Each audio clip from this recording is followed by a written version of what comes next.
Managing Director, thank you so much for joining me on Sustainable Future. Thank you very much for the invitation. The climate crisis is becoming the heart of the work of the IMF, but I believe this has been an interest of yours for many years. You wrote your PhD thesis. It dealt with the issue called Environmental Protection Policy and Economic Growth in the USA.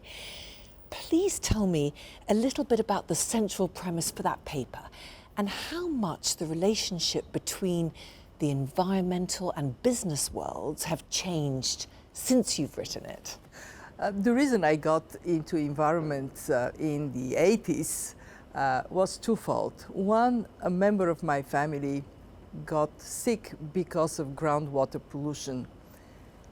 Completely avoidable if we had information at that time. And unfortunately, living on the other side of the Iron Curtain, a lot of information was not provided to citizens.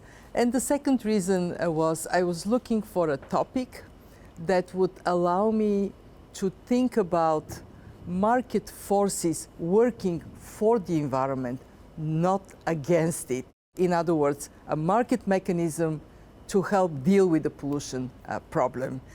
And later on, my interest in environment led to engaging with an environmental movement in Bulgaria in the late 80s. That was part of this aspiration for freedom, freedom of thought, freedom of expressing your views that ultimately led to the end of our Cold War. You were ahead of your time.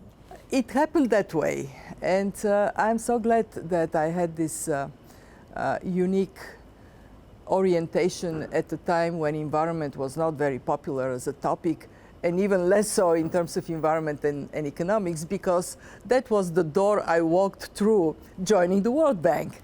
1992 was the year when we had the Rio Summit on environment, and the World Bank committed to hire 100 environmentalists in a short period of time.